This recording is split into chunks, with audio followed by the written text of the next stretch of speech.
Hey guys, and welcome back to the channel. For today's video, we're going to be taking a look at the Transformers Robot Enhanced Design G1 Shockwave. And along with Galvatron, this is easily looking to be one of the best waves of R.E.D for quite some time. However, has it come too little or too late? That's what we'll be discussing in today's review. Now, starting off firstly by taking a look here at the packaging. As always, a fantastic piece of artwork of Shockwave himself. There is in fact a noticeable difference between this package when in comparison to some of the earlier waves of R.E.D, and that would be here for the side of the box. We no longer have that transparent window that would usually encase the accessories. This time around, they have just decided to give us a few product shots, of which personally I think was definitely the logical decision. As you can see, it showcases them in as much detail as the previous way, and of course it is in fact saving the environment. Now, as we spin our attention here to the back, we get some fantastic product shots of Shockwave himself. I think it's safe to say that between this guy and Galvatron, this was definitely the figure that I was the most looking forward to. So with all that being said, let's crack open Shockwave and see whether or not he is in fact actually a good action figure.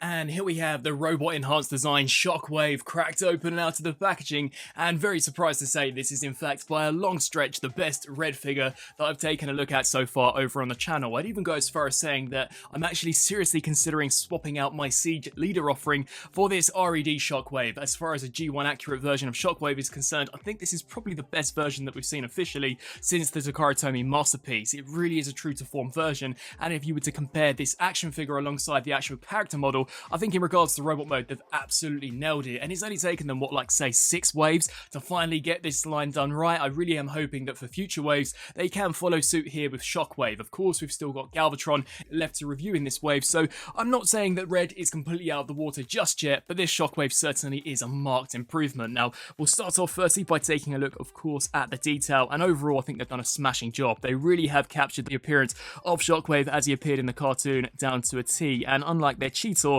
they really haven't stylized nor added any additional details of which are just not needed. This guy really has got all of the amount of sculpt work that you would expect from a toon accurate version, and I think overall it makes the figure look much better for it. You can see here for the head sculpt, I think that there looks really impressive. That rectangular design with the yellow Cyclops eye slap bang in the center looks awesome. Even as we spin our attention here to the back, we've got this entire unit here which has been sculpted and painted very nicely, much like we saw on the show. And if you wanted to, you can in fact actually remove this to reveal some additional details underneath. Personally, I'm not entirely sure as to why you'd want to do that, unless maybe you want to store some of the accessories on the back, which is definitely a possibility. You can see the hose which attaches here, and of course pegs into the arm cannon. As we flip our attention here to the front, you can see some very nice sculpt work embedded underneath this transparent purple section. I think that there looks great. The forearms also look awesome with the Decepticon insignias slap bang on them, and of course we've got the arm cannon on this side and the regular hand on this side. The skirt detailing as well as the torso looks great.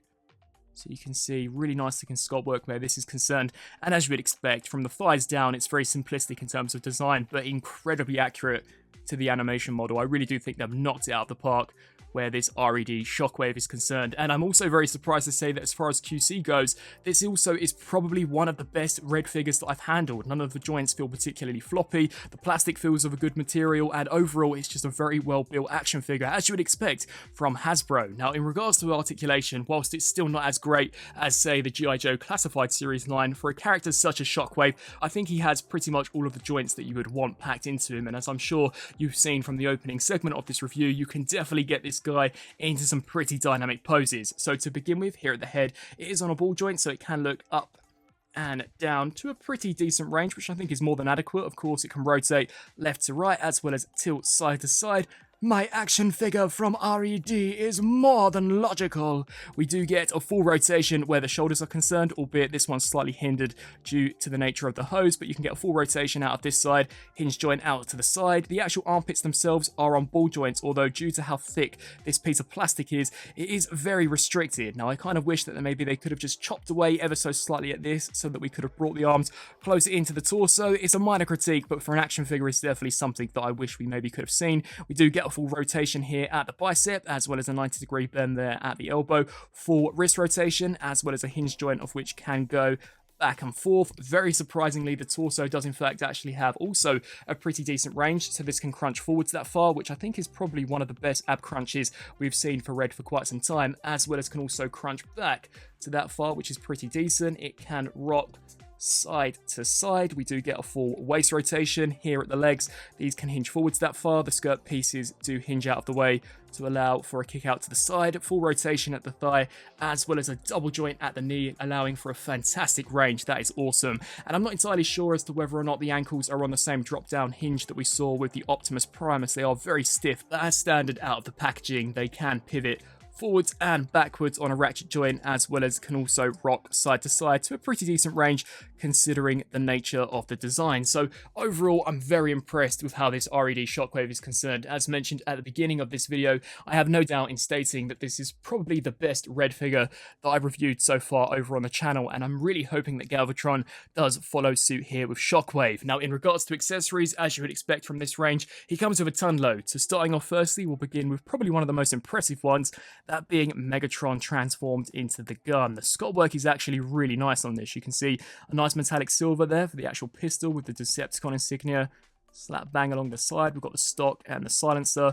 I think the detailing there for the grip also looks really impressive. It can be held by any of the R.E.D figures, just as long as they do possess trigger-fingered hands like Shockwave, and it's very easy to just insert here. So we just push this section in, of course, loop the index finger around the actual trigger itself, and there we have Shockwave utilizing Lord Megatron as a form of firepower, of which I actually think also looks really nicely done. Now, sadly, the actual silencer itself did come warped out of package. I have tried to heat it up, but it does have a tendency to warp down. So if there is a more permanent way to fix this, please let me know down in the comment section below. As it stands, it's still not bad, but it is just something worth mentioning. We also do get included a pair of blast effects, of which look very similar to the versions that we saw with Cheetor. You can see they've been completely cast out of this really cool, almost Energon purple, and I think the Sculpt work looks very impressive for both of these. You can insert them on either the actual arm cannon of Shockwave himself, so it does just slide over the top,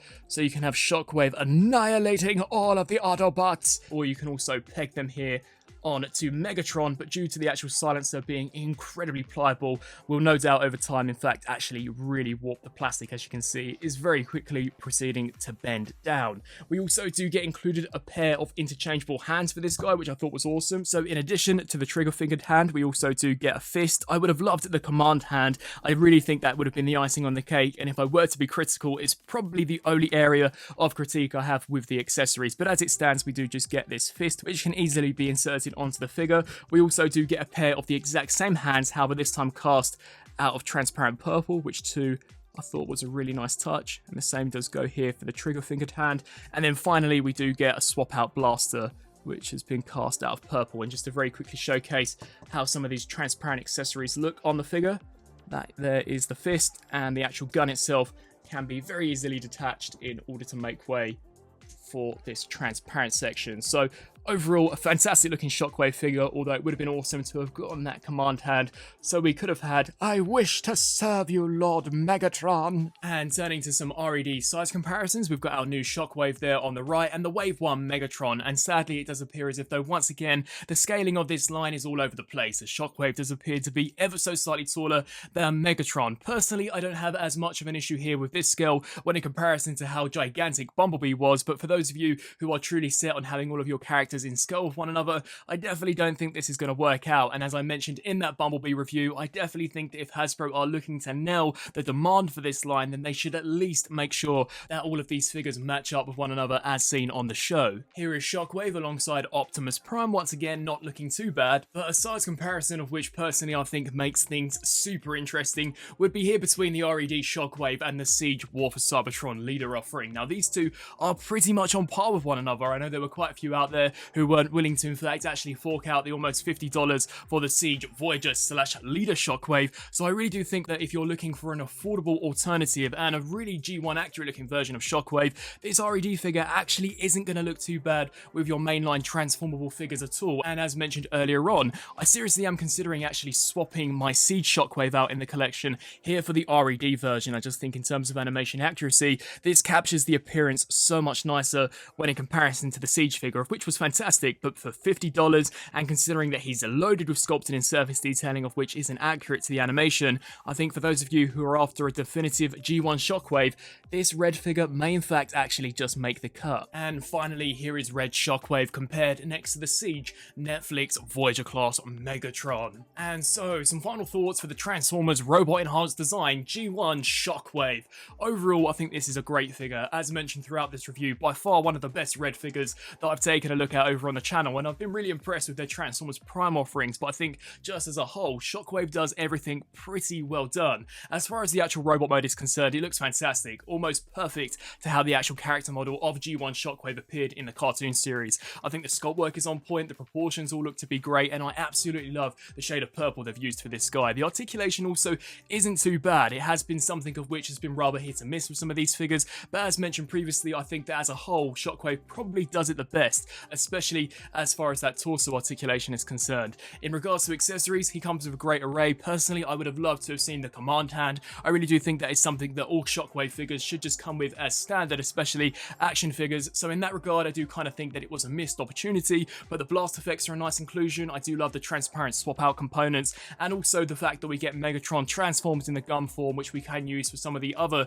red figures such as Starscream and Soundwave, also is a really nice touch. And the icing on the cake for me where this particular figure is concerned is that he does appear to be pretty in scale with some of those mainline transforming figures that we've seen from the likes of the War for Cybertron trilogy. For those of you who didn't want to pick up that really expensive leader class Siege offering, I definitely think that this red Shockwave is a great substitute. For those of you who maybe don't mind that this guy doesn't transform, I think he's going to look great alongside some of those other figures. I think as far as scale goes, he looks really cool with them, and overall, as far as a G1 Shockwave is concerned, I really do think this is by far one of the best ones that we've seen officially produced for quite some time. I really hope that you guys have enjoyed this video. I'd love to hear your thoughts down in the comment section below. Do you guys agree with me in saying that this is the best R.E.D figure that we've seen Hasbro produce so far? And what do you think in regards to actually swapping this R.E.D figure out with the Siege leader offering? We've also got Galvatron to take a look at over on the channel, so be sure to subscribe to stay tuned for that review coming incredibly shortly. And as always, I thank you all so much for watching. Until my next video, I'll see you then. Thanks for watching.